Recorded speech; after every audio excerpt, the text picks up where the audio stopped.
Okay, my people, first of all, before I drop this update, I want to say, Festus Keyamo, thank you. You do very well for this one. When I not say Festus Keyamo, I did drag her like a better pass my neighbor generator.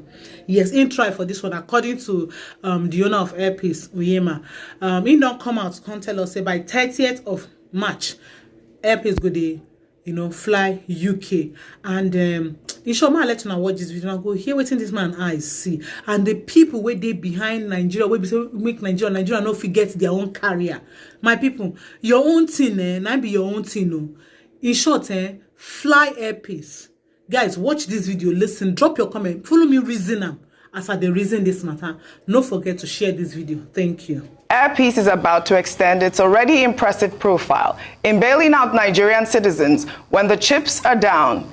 It's not been long since the airline committed enormous resources to evacuating Nigerians from a number of troubled spots here in Africa and beyond. Last Wednesday, the chairman and chief executive officer of Airpeace, Dr. Onyema, met with travel agents here in Lagos to intimate them of plans to offer Nigerians studying in the United Kingdom special fares as his organization commences Lagos to London flights from March 30th, 2024. Dr. Onyema, a lawyer, chairman, and CEO of Airpeace, joins us now to elaborate on those plans, as well as share his thoughts on the present state of Nigeria's aviation sector. Well, good morning, sir. Welcome to the morning show. Good morning. Well, thank you very much. Good morning, guys. Good morning. Good morning. All right. Well, thank you very much for joining us on the morning show. Well, at last, London is about to happen. When is the D-Day? I know we said March 30th. And why has it taken so long to come? In the past, you were quoted as saying that it would be London Heathrow or nothing. But now you're going to London Gatwick. What happened? I said so in the past. I said it was either London Heathrow or nothing. Because the BASA we signed with the UK is this. You give me your primary airports, I give you our own primary airports. British Airways, Virgin Atlantic, both of them come into my country using our primary airports, Lagos and Abuja. When we applied, they told us Heathrow wasn't available to us. And they were even suggesting Stansted or Luton. And I found that very insulting. They also suggested Gatwick. I refused. I wanted to go to Heathrow, which is their primary airport. And after some time, I saw that they were trying to frustrate us. I said, okay. And Nigerians were groaning under the weight of high fares. I said, okay, what we'll do is to let us go anywhere, even if they want us to go to Scotland. Let's just start. So we decided to take Gatwick. Gatwick was not really our choice, but in the long run, we decided to see some goods, going to Gatwick. Most of our people live, down southeast part of London, and at the same time, when you look at the traffic situation from Heathrow into central London, it's very excruciating. But from Gatwick, they allotted the South Terminal to Airpeace. And when you get to the South Terminal, you get out of immigration, take your luggage, you walk into the Gatwick Express train within 3 minutes. And that will take you to Victoria, right into central London. So from the South Terminal, you have access to tube, you have access to national rail, you have access to the road transport to other parts of the UK. So Gatwick has turned out to even be better at the end of the day for us. That is why we took that Gatwick. That's a good one, Dr. Onyema, and congratulations. At this time, I'm sure that many Nigerians will be pleased to know that there will be a local, a Nigerian carrier traveling to London directly.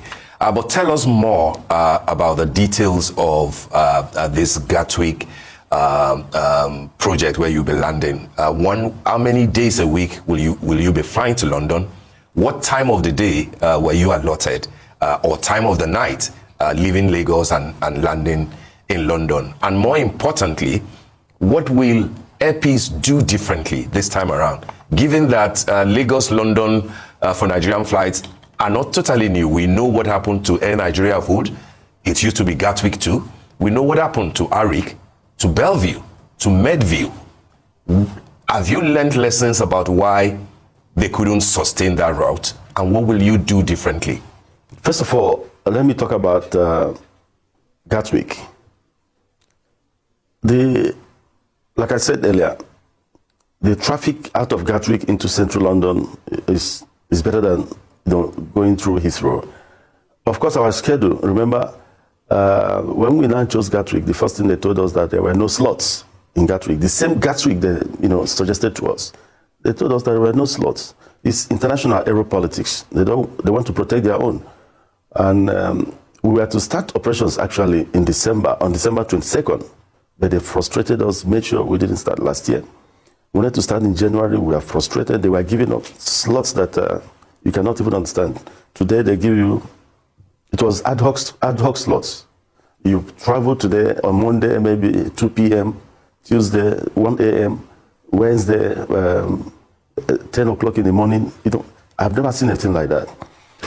It was laughable, at the same time very annoying, but we trudged on, and at the time we had to invite the Minister of Aviation into it, and luckily he too traveled to London with us and the NCAA DG to let them know that Nigeria would retaliate if they continue doing this.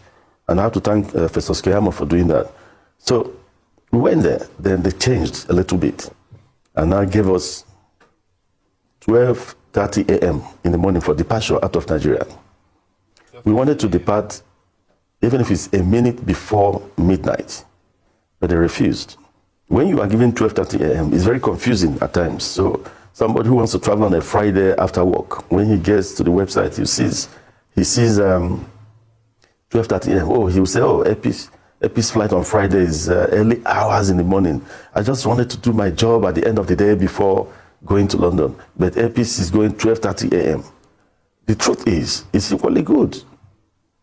If you want to travel on a Friday, you don't need to travel 12:30 a.m. You travel on Saturday, the same 12:30 a.m. It means you leave your house the same Friday night, around maybe 11 o'clock in the night, you go to the airport on Friday to check in.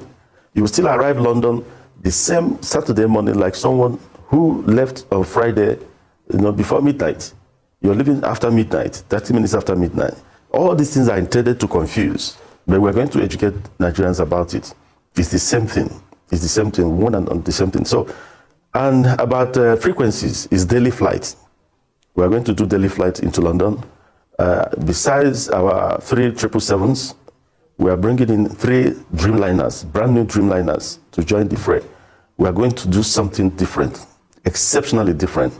The competition is going to be massive and explosive. Nigerians will see something they've never seen before. Because if you are not prepared for this kind of fray, you get yourself burnt. They're waiting for us. We know they're waiting for us. We are going to give them the best. They came here, they audited the Epis. What they saw, they couldn't believe it. They thought we couldn't pass the TCO, but we passed it because our safety standards in Epis is of, universal acclaim. Epis has gotten IOSA right from the second year of operation unheard of. And we've maintained that IOSA certification. We've gotten it 6 other times. So when they came here to audit us, what they thought they could see to make them reject us, they didn't see it. They went back and issued that TCO approval. The same way we are prepared, the capacity is there to give Nigerians a massive difference. And of course, the penchant for Nigerians to always everything foreign. You see some people, oh, how did you go to Dubai? Oh, I flew. They start mentioning Emirates, they start mentioning. The fact is that the same aircraft, the same 777 Emirates uses is what Epis uses. But over time, in this country, we tend to embrace everything foreign. If they see foreign water, better. Even if that water was recycled from the septic tanks. So, but this time around, it's hitting everybody hard. We are here to provide a difference, make it affordable for people, make it seamless with respect. Respect. It's going to be a different ballgame. Like you asked, what are we going to do differently? It starts with the equipment we're going to use. It starts with the capacity we want to bring into the market, the ambience, everything you can think of. We have them. So it's left for Nigerians now to patronize their own. And I'm really pleased with the Nigerian travel, the agents, the Nigerian traveling agencies, their union. They came up with a slogan, Airpeace, our own. Some even printed T-shirts, save the Naira, fly Airpeace. Because if you know the amount of money this country is losing, my country is bleeding through the foreign airlines, massively bleeding.